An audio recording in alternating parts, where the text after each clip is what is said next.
President Trump and his Department of Justice understand your mission. He has directed us to support that mission and to support you in one of his first executive orders. We call it Support the Men in Blue order. And we are committed to doing just that. The President ran for office as a law and order candidate. He's now governing as a law and order president. Under that leadership, we are getting serious about crime and the rule of law, and we're finally getting serious about illegal immigration. We have the most generous immigration laws in the world, and for decades we've always pulled back, unfortunately, from actual effective enforcement. I used to say in the debates in the Senate, Congress will pass most anything as long as it doesn't work. If it works, we have a hard time getting it passed. But earlier this month, the President released his principles for fixing the immigration system. Let me just say, they are a breath of fresh air. For decades, the American people have been begging and pleading with our elected officials for an immigration system that's lawful and serves the national interest. Now we have a president who supports that. The principles he laid out with every aspect of our immigration problems are dealt with. Everything from border security to interior enforcement to closing loopholes in our asylum program. It's the kind of bold agenda that the American people have been waiting for and have been promised. It's reasonable. It's a solid legal plan. And importantly, it will work. It will fix so many of the problems we face. And let me just say one thing. We've already seen a substantial reduction in the illegal flow into our country. That has been accomplished, I guess, mostly by the President's own clear message.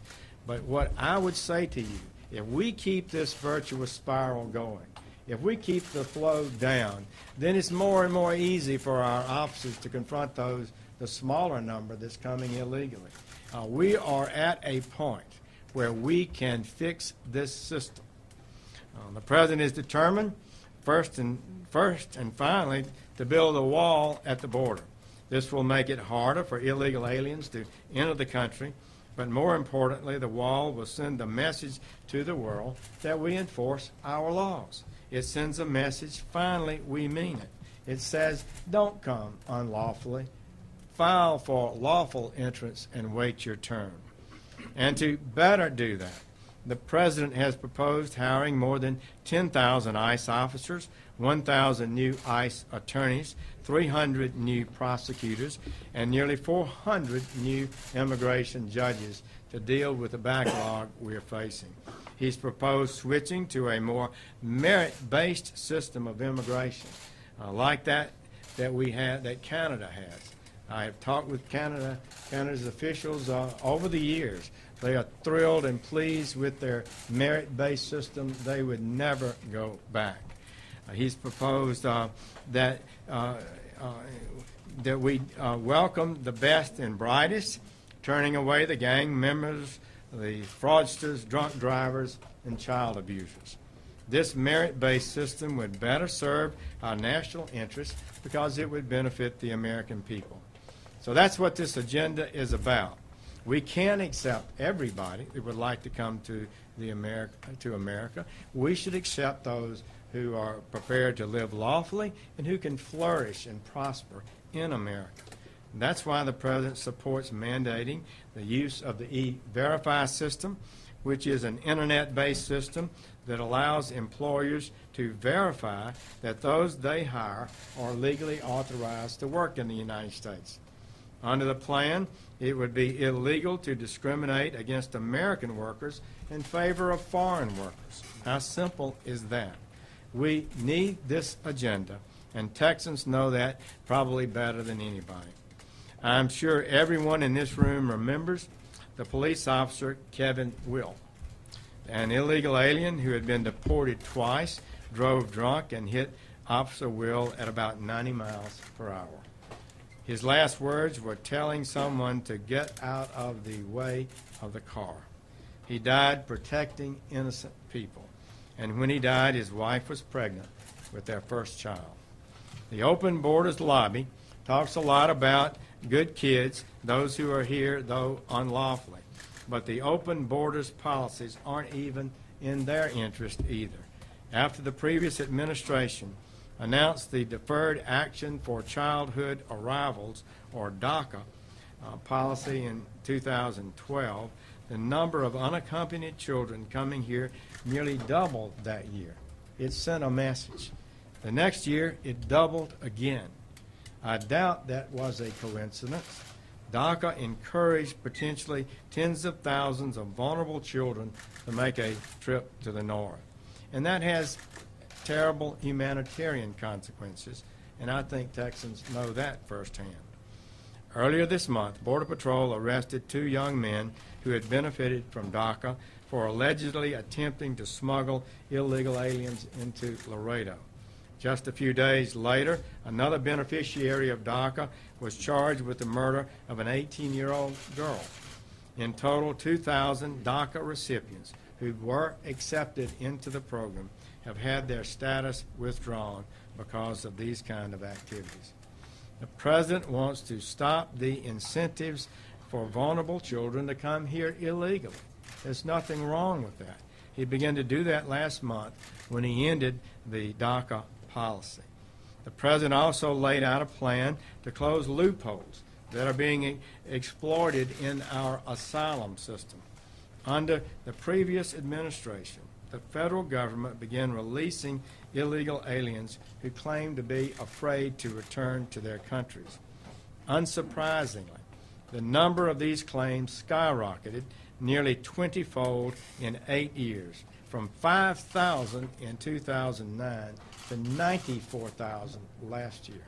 After their release, many of these people simply disappear, do not show back up for court. It's too easy to defraud our system right now, and the President Trump's policies will fix that.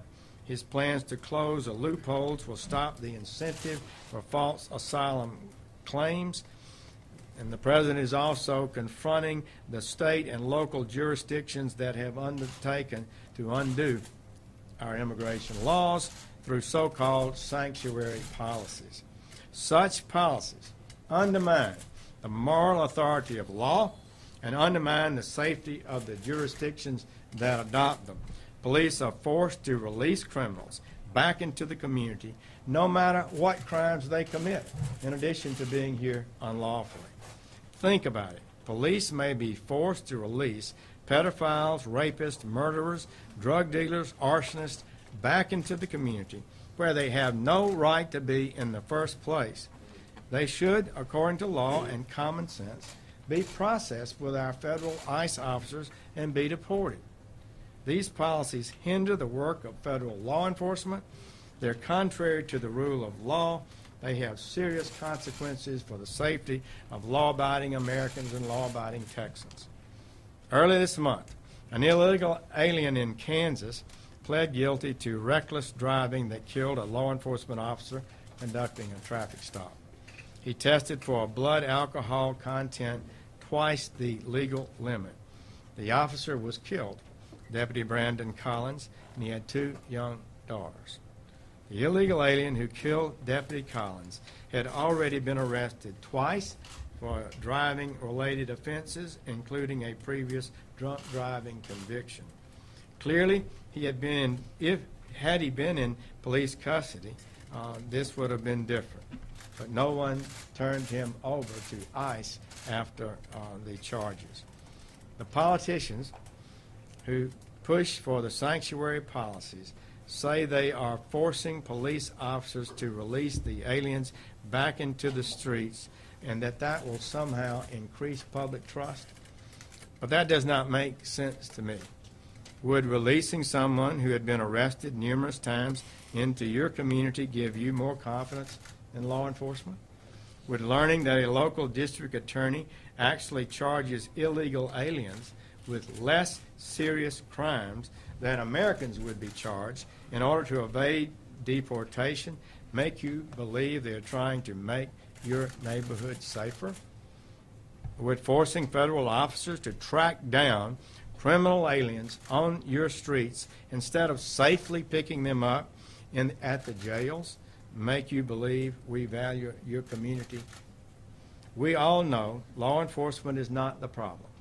You risk your lives every day in the service of the law and the people you protect. Cooperation, mutual respect is critical. Disrespecting our law enforcement officers in their lawful duties is unacceptable. The problem is the policies that the politicians have adopted are tying the hands of law enforcement officers. Yet rather than reconsider their policies, many sanctuary jurisdictions feign outrage when they lose federal funds as a direct result of actions that are designed to nullify federal law and obstruct its enforcement. Some have even decided to go to court so they can keep receiving taxpayer-funded grants while continuing to impede federal law enforcement. We intend to fight this resolutely. We cannot continue to give federal grants to cities that actively undermine the safety of federal law officers and intentionally frustrate their efforts to reduce crime in their own cities.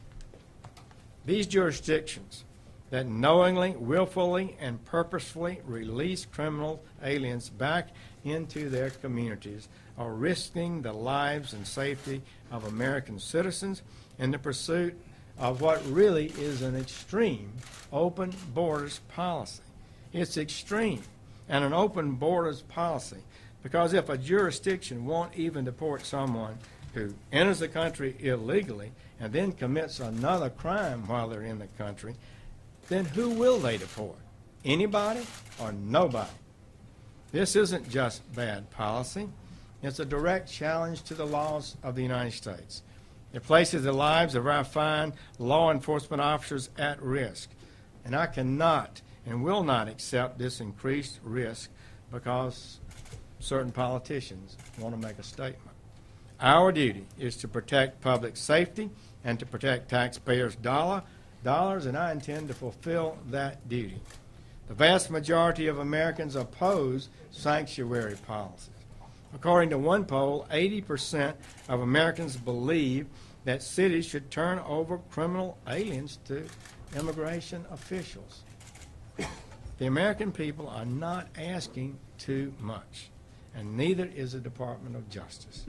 Federal law enforcement wants to work with our partners in state and local jurisdictions.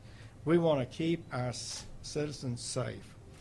Fortunately, in President Trump, we have a strong leader who's making a difference. Since he took office, border crossings have plummeted by nearly half, even as our economy has been booming. This past fiscal year, Border Patrol conducted half of the number of arrests as the previous one, and 1/5 of the number of arrests they made a decade ago. Now, someone might say the decline is because they're just not catching people, but that's not true. Border Patrol tactics and their good technology use have been refined and are only getting better. The Department of Homeland Security believes that they are catching a greater share of illegal aliens than ever, more than 4 out of 5 instead of 1 out of 2. So the data shows clearly the leadership of President Trump is making a difference. Would-be lawbreakers know that we are restoring the rule of law and enforcing our immigration laws again. Under President Trump's immigration principles, the Department of Justice, the Department of Homeland Security will stop rewarding sanctuary cities with taxpayers' dollars. If these cities want to receive law enforcement grants, then they should stop impeding federal law enforcement. In Texas, you've taken a strong leadership role on this issue.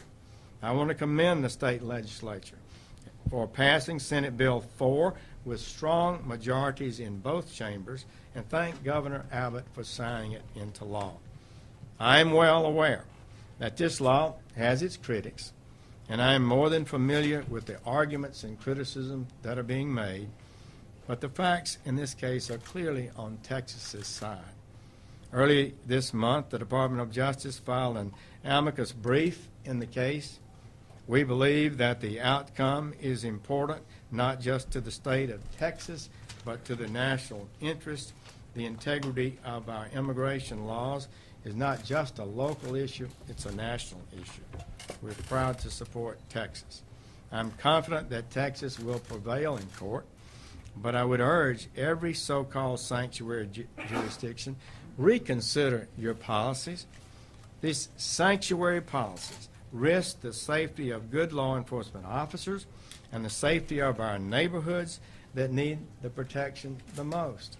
There are lives and livelihoods at stake in these policies.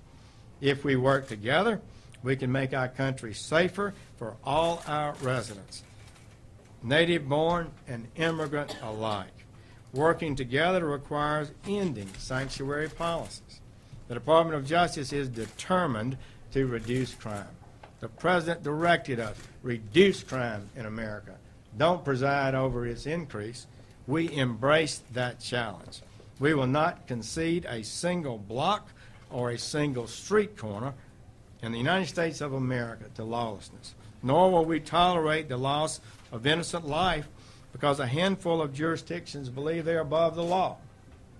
And so, to all of you in law enforcement here, federal, state, local, thank you for what you do. President Trump is grateful. I am grateful. The Department of Justice is grateful for your service. We have your back. You have our thanks. God bless you in your work and keep up the making our nation a safer place. Thank you.